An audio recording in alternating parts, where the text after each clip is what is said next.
So today's guest is David Melzer. If you don't know who David Melzer is, he's a legendary sports executive, entrepreneur, and investor. He co-founded Sports One Marketing and formerly served as the CEO of renowned Lee Steinberg Sports and Entertainment Agency. Not only that, David has also been recognized by Variety magazine as their Sports Humanitarian of the Year and awarded Ellis Island Medal of Honor.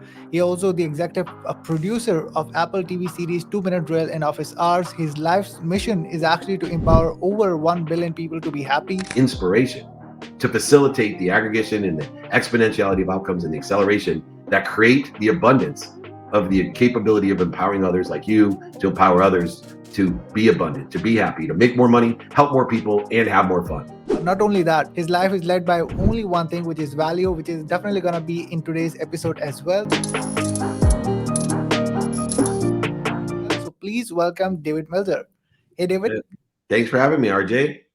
Truly appreciate it. I want to respect your time out there. I want to let people know a little bit of your backstory, like starting your journey, getting to law school, and then being on the top of the food chain out there. Like feel like this is it, this is amazing, and then getting back to the lowest moment, to getting back to the highest point. Like so, can you like just talk about like brief backstory out of it, like how it actually went for you? Yeah, of course. So I was born poor, single mom, excuse me, 6 kids. So I just wanted to be rich to buy my mom a house and a car. When I graduated law school, I specifically went to law school to be a oil and gas litigator, which were the highest paid lawyers out of law school that make 6 figures right out of law school. And I also got offered a sales job in 1992 to sell legal research online.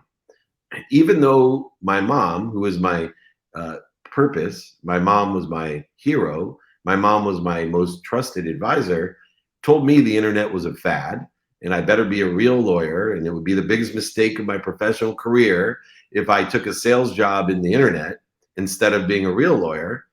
I took that job realizing that just because someone loves me doesn't mean they give me good advice. Yeah. And within 9 months, I was a millionaire. I bought my mom a house and a car. Within 3 years, we exited Thomson Reuters, bought West Publishing for $3.4 billion in 95. And I continued the trajectory to become CEO of the world's first convergence device. Convergence devices are now called smartphones in 1999. Exactly. So now I was, as you say, on top of the world. I built an empire of real estate and investments, as well as technology, to over $100 million. I married my dream girl. I had 3 daughters under the age of 10. I ran the most notable law sports agency in the world. They made the movie Jerry Maguire about my firm. So not only was I a multimillionaire making 9 figures, but I had access to what billionaires couldn't even afford to do. Access to the greatest celebrities, athletes, and entertainers, billionaires, millionaires, entrepreneurs, sidelines at the Super Bowl, backstages at concerts, all the award shows.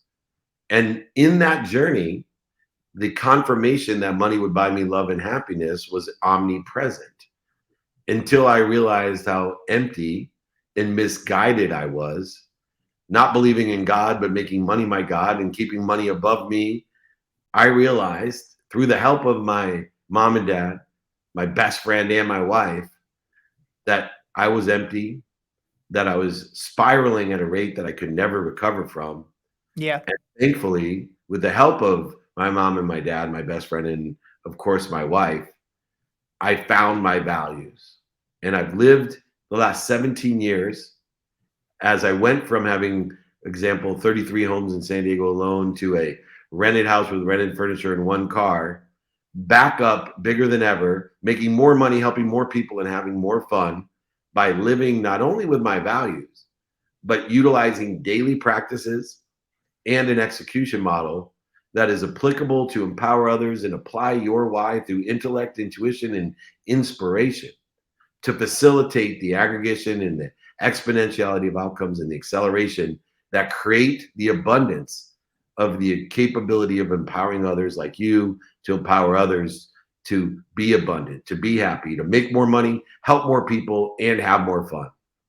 Yeah, absolutely. That's definitely inspiring, the journey that you've been through out there. And one thing that I really like that you also talked about in your book, which is and also in a couple of interviews that you were talking about, is getting back to center, right? So I want to talk about is how it was like for you when you went back down, and you had to sell the house of your mom, and then so many things out there that you kind of like felt like that wasn't for me right now. So like, how did you found that center at the moment where you were on the spotlight, and when you got back, you got into like sheer focus, and then you got back up? So like, what was the center for you at that point?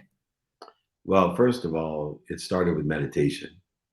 And so practicing meditation for me to one, learn how to sit still, two, learn how to be quiet, three, learn how to be aware, and then four, learn how to transcend the information into my daily circumstances from my source.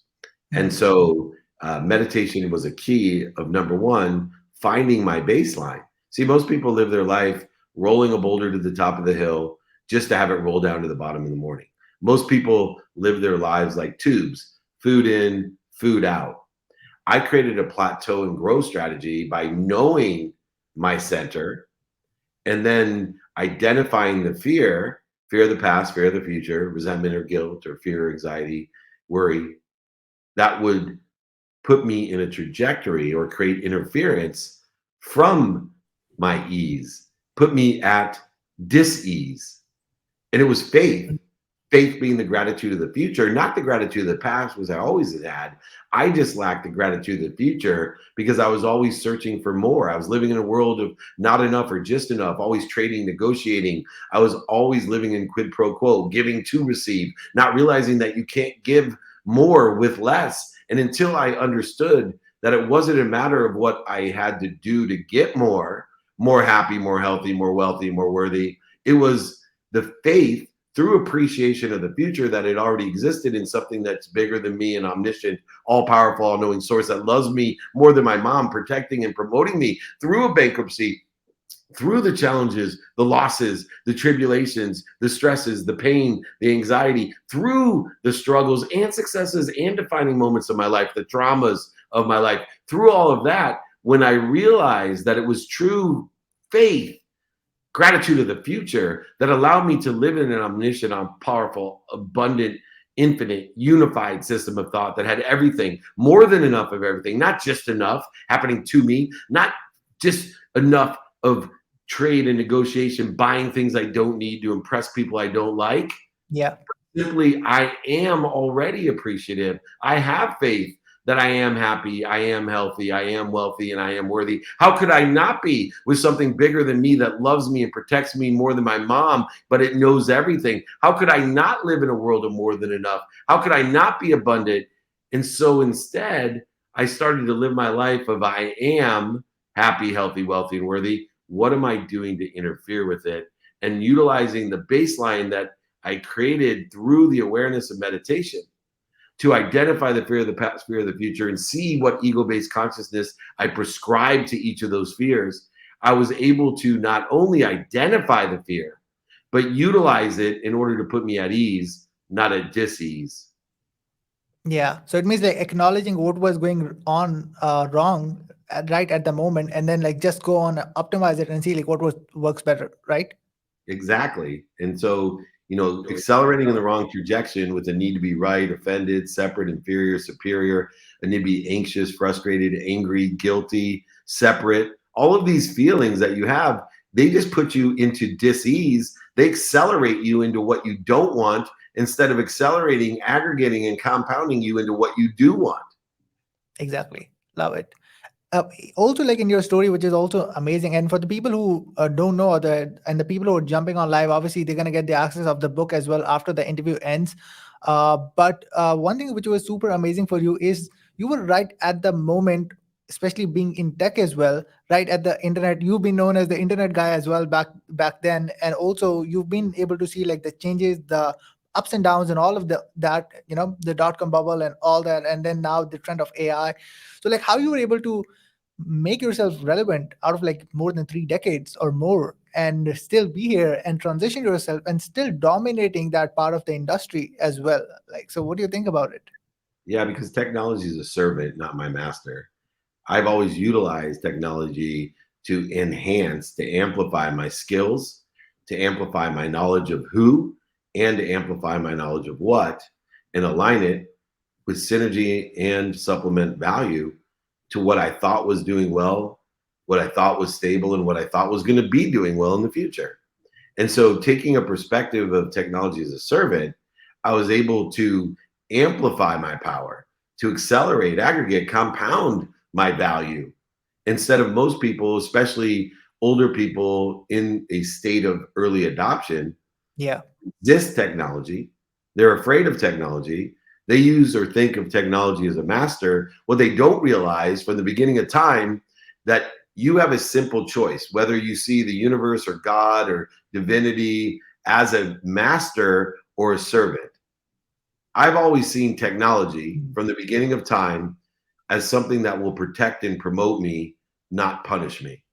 So whether it was Web 1, Web 2, Web 3, whether it's augmented or virtual, whether it's AI, all of them are utilized in my life to protect and promote me. The same way as the people that created the cotton gin, dynamite, nuclear energy, the electric car, Other inventions. plastic, whatever it is, I utilize all technology, including God, to protect and promote me, not punish me.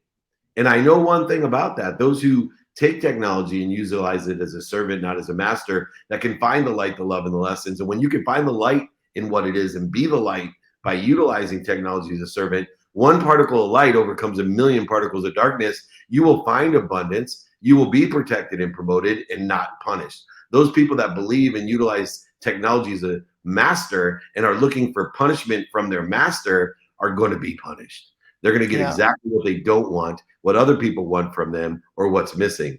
I look in a positive perspective of protection and promotion, and I look for what I want, who I can help, who can help me, and know what's important to me to be productive, accessible, and gracious, to prioritize the protection and promotion in my life. And instead of in search of, I'm applying my why to make that protection and promotion more valuable to not only me, but to others as well. Wow, this is absolutely amazing.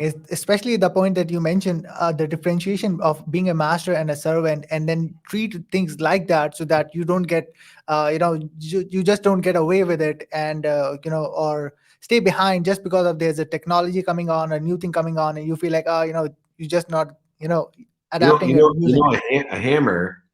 a hammer can build a house, but it also can break it apart. Yeah, So it's your servant. Use it to protect and promote you. AI is a hammer. It's a screwdriver. It's dynamite. It's powerful in protection and promotion. Don't use it to punish yourself. It's all about how you use it. Yeah. Awesome.